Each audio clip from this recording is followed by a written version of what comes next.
പാപങ്ങൾ ഏറ്റുപറയാതെ അഹങ്കാരത്തിൽ തുടർന്നാൽ കർത്താവിന്റെ കരുണ ലഭിക്കില്ല. ഭാഷിതങ്ങൾ 28:13 മുതലുള്ള വചനങ്ങൾ. തെറ്റുകൾ മറച്ചു വെക്കുന്നവന് ഐശ്വര്യം ഉണ്ടാകില്ല. ശ്രദ്ധിച്ചു കേട്ടോണേ, വളരെ പ്രധാനപ്പെട്ട വിഷയമാണ്. എന്തുകൊണ്ടാണ് നമ്മുടെ ജീവിതത്തിലും കുടുംബത്തിലൊക്കെ ദൈവിക സംരക്ഷണം ലഭിക്കാത്ത? എന്തുകൊണ്ടാണ് ദൈവത്തിന്റെ കരുണ ലഭിക്കാത്ത? എന്തുകൊണ്ടാണ് കർത്താവിന്റെ ക്ഷമ നമ്മുടെ ജീവിതത്തിൽ പൂർത്തിയാകാത്തതിന് കാരണം ചില കണ്ടീഷൻസ് ഉണ്ട് ഇതിന്റെ പിന്നിൽ. അത് ഫുൾഫിൽഡ് ആകുമ്പോഴാണ് ആ വാഗ്ദാനം നമ്മൾ സംഭവിക്കുന്നത്. അപ്പൊ കർത്താവിന്റെ കരുണ ഒരു കുടുംബത്തിന്റെ മേൽ വെളിപ്പെടണമെങ്കിൽ, കർത്താവിന്റെ കാരുണ്യം ഒരു ജീവിതത്തിന്റെ മേൽ വെളിപ്പെടണമെങ്കിൽ വചനം പറയാണ്, തെറ്റുകൾ മറച്ചു വെക്കുന്നവൻ ഐശ്വര്യം ഉണ്ടാകില്ല. ഏതെങ്കിലുമൊക്കെ പാപം മറച്ചു വെച്ചിട്ട്, ഏതെങ്കിലുമൊക്കെ തെറ്റുകൾ മറച്ചു വെച്ചിട്ട് നമ്മൾ എത്ര കുമ്പസാരിച്ചെന്ന് പറഞ്ഞിട്ട് കാര്യമില്ല. ചടങ്ങ് കഴിക്കാന്നുള്ളതേ ഉള്ളൂ, അതിനപ്പുറത്തേക്കൊന്നുമില്ല. നമ്മൾ തെറ്റുകൾ ഏതെങ്കിലും മറച്ചു വെച്ചാൽ അവന് ഐശ്വര്യം ഉണ്ടാകില്ല. എന്നിട്ട് അടുത്ത വചനം പറയാണ്, അവ ഏറ്റുപറഞ്ഞ് പരിത്യജിക്കുന്നവന് കരുണ ലഭിക്കും. കണ്ടോ, ചില കുടുംബങ്ങളിൽ ദൈവത്തിന്റെ കരുണ ലഭിക്കാത്തതിന് കാരണം എന്താണെന്നറിയാവോ?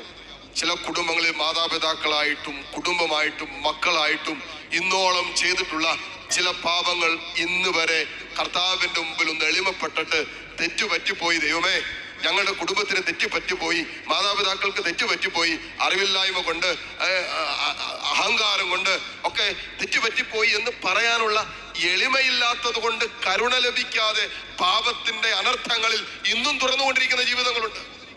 കാരണം പാപത്തിന് ശിക്ഷയുണ്ട്.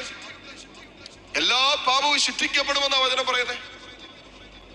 അപ്പൊ അനുദപിക്കാതെ കിടക്കുന്ന ഒരു പാപം, ആ പാപത്തിൽ ഒരുവൻ തുടർന്നാൽ അതിന്റെ അത്യന്തികമായ ശിക്ഷ നിത്യനാശമാണ്, മരണം. ഒരുവന് മരണത്തിന്റെ അവസാന നിമിഷം വരെ ദൈവത്തിന്റെ കരുണയ്ക്ക് യാചിക്കാൻ അവകാശമുണ്ട്.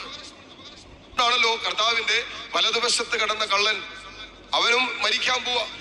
അവിടെ കിടന്നുകൊണ്ട് അവൻ പറഞ്ഞു, നമ്മൾ നമ്മുടെ പാപത്തിനല്ലേ ശിക്ഷ എടുക്കുന്നേ, ഇവരെന്ത് ചെയ്തിട്ടാ?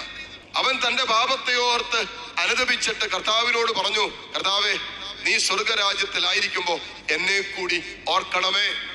അനുതാപത്തിന്റെ ഒരു സ്വരം ഉണ്ടായി. അനുദപിച്ചു അവന്റെ പാപത്തെ ഓർത്ത് അവസാന നിമിഷത്തില്. അപ്പൊ കർത്താവ് പറഞ്ഞു, നീ ഇന്ന് എന്റെ കൂടെ പറുദീസായിലായിരിക്കും. പറഞ്ഞു, കരുണ എന്ന് പറഞ്ഞാൽ അർഹിക്കാത്ത സ്നേഹമാണ്. തെറ്റുകൾ മറച്ചു വെച്ച് നമ്മളോ നമ്മുടെ കുടുംബങ്ങളോ ഇന്നലകളിൽ അങ്ങനെ കടന്നു പോയിട്ടുണ്ടെങ്കിൽ പാപത്തിന്റെ അനർത്ഥങ്ങൾ, പാപത്തിന്റെ ശിക്ഷ, പാപത്തിന്റെ പരിണത ഫലങ്ങള് നമ്മുടെ ജീവിതത്തിലും നമ്മുടെ കുടുംബത്തിലൊക്കെ ഇന്നും നിലനിൽക്കുന്നുണ്ടാകും. കാരണം ആ പാപത്തിന് ഇന്ന് വരെ കുടുംബാംഗങ്ങൾ ആരും പരിഹാരം ചെയ്തിട്ടില്ല. അല്ലെങ്കിൽ മറ്റൊരു വാക്കിൽ പറഞ്ഞാൽ, യേശുക്രിസ്തു കാൽവരി കുരിശിൽ നമുക്ക് വേണ്ടി ചെയ്തു തീർത്ത നമ്മുടെ പാപത്തിന്റെ പരിഹാരത്തിലേക്ക് ആ പാപം എത്തിയിട്ടില്ല. മറ്റൊരു വാക്കിൽ പറഞ്ഞാൽ, കർത്താവിന്റെ കാരുണ്യത്തിലേക്ക് ഇന്ന് വരെ ആ പാപം എത്തിയിട്ടില്ല. ാണ് വചനം പറയുന്നത്, തെറ്റുകൾ മറച്ചു വെക്കുന്നവന് ഐശ്വര്യം ഉണ്ടാകില്ല, അവ ഏറ്റുപറഞ്ഞ് പരിത്യജിക്കുന്നവന് കർത്താവിന്റെ കരുണ ലഭിക്കും. ഇത് പറയാണ്, നിരന്തരം ദൈവഭക്തിയിൽ കഴിയുന്നവൻ അനുഗ്രഹീതനാണ്. ഹൃദയം കഠിനമാക്കി വെക്കുന്നവൻ ദുരിതം അനുഭവിക്കും. ഹൃദയം കഠിനമാക്കി വെക്കുന്നവൻ ദുരിതം അനുഭവിക്കും എന്ന് പറഞ്ഞാൽ, ഹൃദയം കഠിനമാക്കി വെക്കുക, ഇതിന്റെ അർത്ഥത്തിൽ, ഈ പറയുന്ന വചനത്തിന്റെ അർത്ഥത്തിൽ പറഞ്ഞാൽ, അവൻ തെറ്റുകൾ ഏറ്റുപറയാതെ ഹൃദയം കഠിനമാക്കി വെച്ചാൽ അവൻ നിശ്ചയമായിട്ടും ദുരിതം അനുഭവിക്കുമെന്നാണ് വചനം പറയുന്നത്. ഇന്ന് നമ്മുടെ കുടുംബങ്ങളൊക്കെ അനുഭവിച്ചുകൊണ്ടിരിക്കുന്ന പല ദുരിതത്തിന്റെയും പല തകർച്ചകളുടെയും പല അനർത്ഥങ്ങളുടെയും അടിസ്ഥാന കാരണം എന്ന് പറയുന്നത് ഹൃദയം കഠിനമായി പോയതുകൊണ്ട് പാപങ്ങൾ ഏറ്റുപറയാൻ നമ്മൾ വിസമ്മതിക്കുകയാണ്.